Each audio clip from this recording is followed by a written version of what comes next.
คิดถึงสวนค่ะคิดถึงสวนเดินขึ้นมา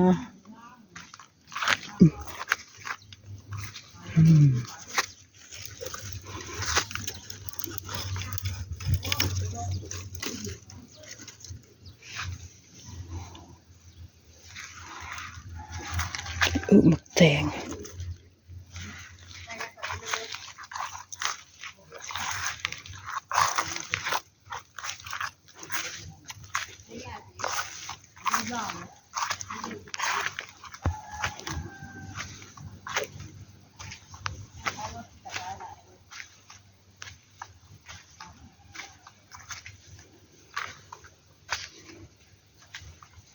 คิดถึงสวน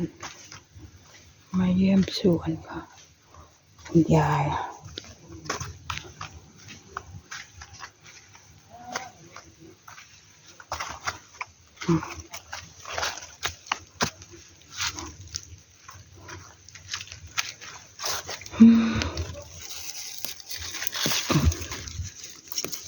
ฝนตกนี่นึ่งลูกเลยพวกว่าก็ได้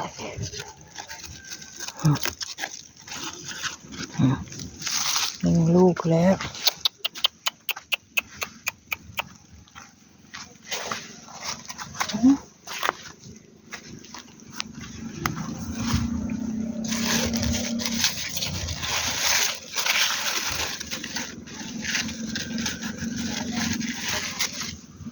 ลูกที่สองอันนี้ลูกที่สองเลยเนี่ยปลูกไว้มาตรวจสอบได้แต่งค่อยเหี้ยได้คนจะมาเอาได้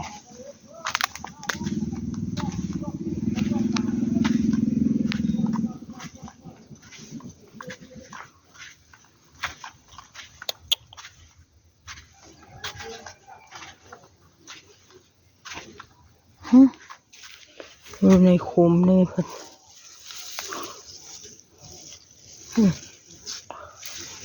แตงโมแตงโมแตงโมลูก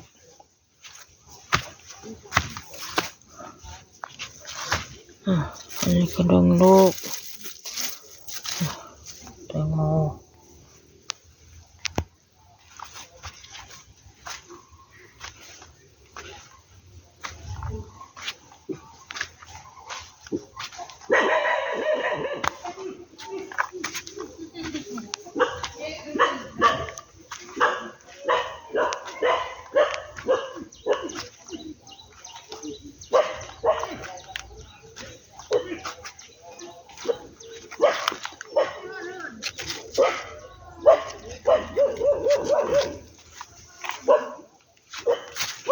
นี่ก็หนึ่งลูกน้อย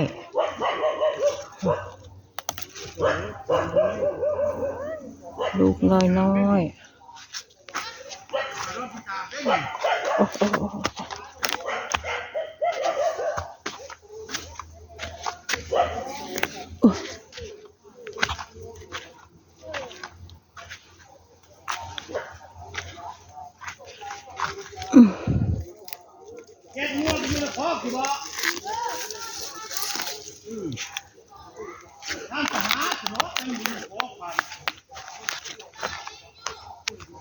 มันลงมามันน้ำเขาขึ้นไปเลยจ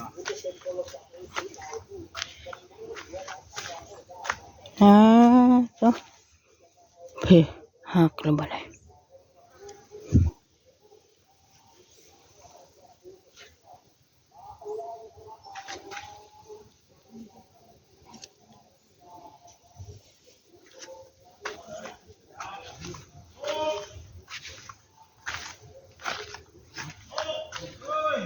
อย่างหักหนึ่งต้น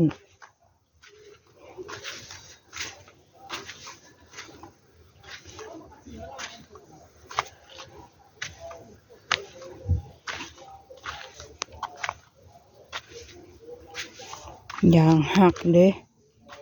อันนี้ล่ะบ่มาตรวจกับพี่น้องเอ้ย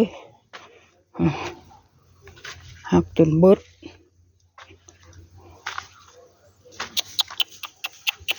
ไปไหม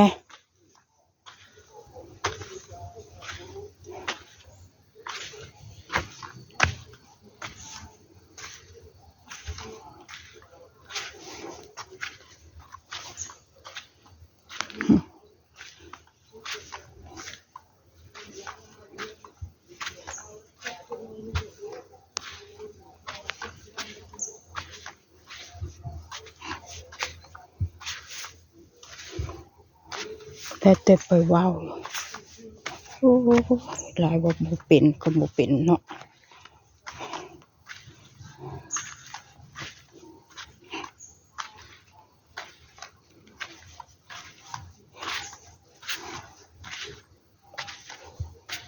พูด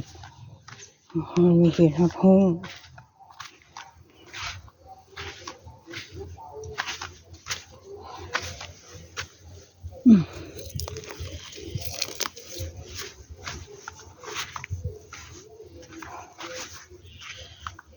ต้นมา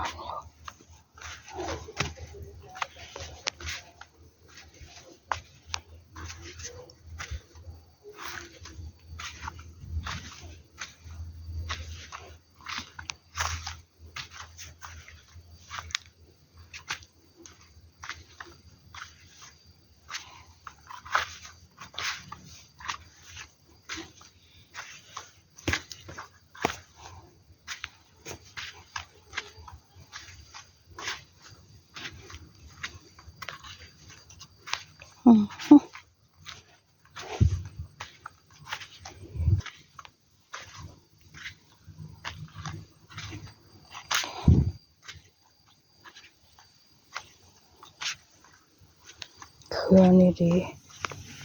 เครือนี่มีไหม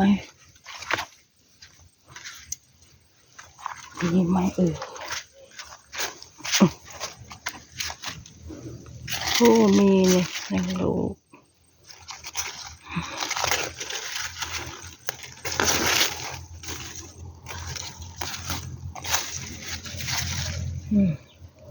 มีนะคะนี่แตงเอาไว้กินสุกกันเลยไว้กินสุกค่ะไว้กินสุกนะคะ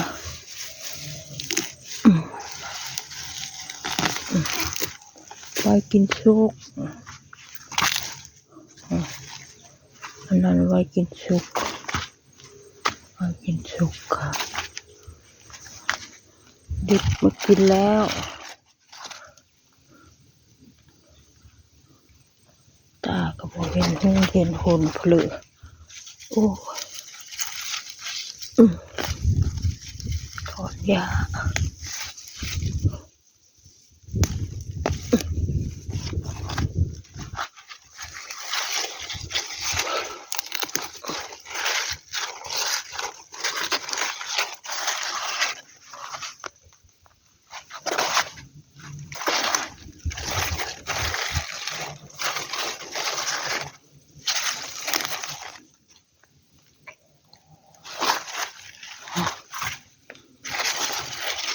นี่ลูกที่สอง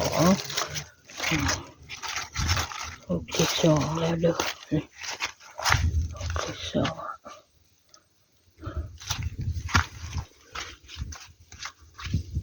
ดูก่อน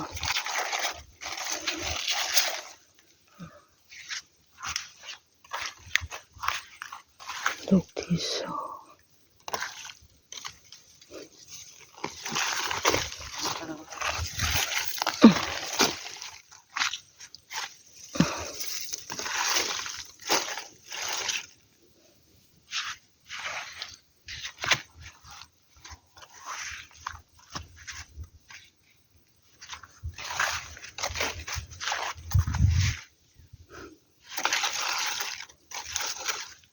ลูกน้องอ่อนกำลังเป็น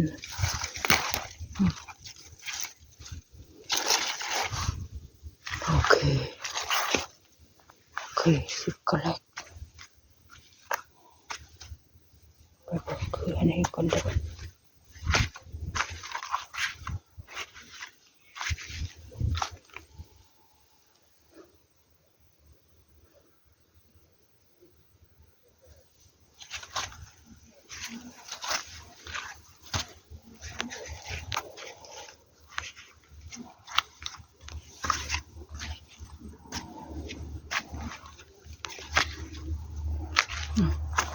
ผลงานของคุณยายได้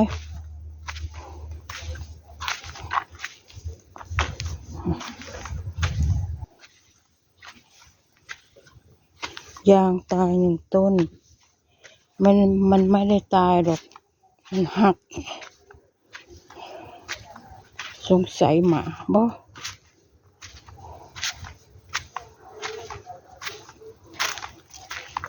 เดี๋ยวบ่อุ้ย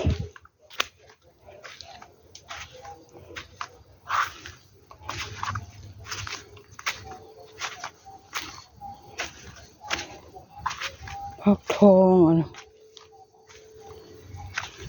พักทองนะคะ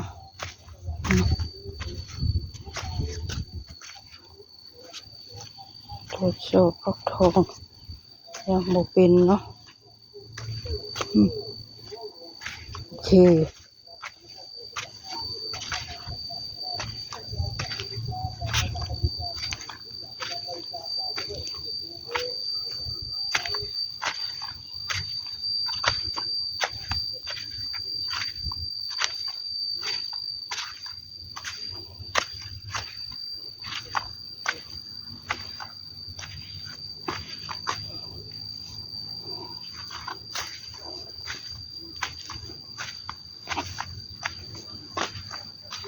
ถั่วลิสงอันนั้นถั่วลิสงค่ะโอ้เสียหน้า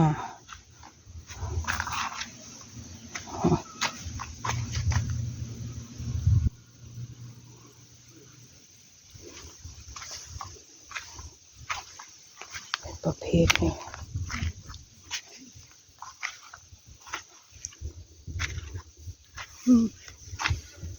น้อยน้อย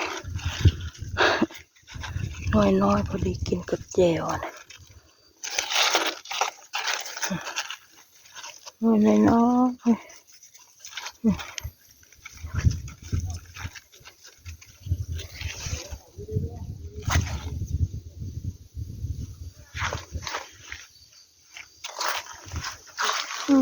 อันนี้ลมมุนบดอันปูยีปูยำหมดแล้วโอ้โอ้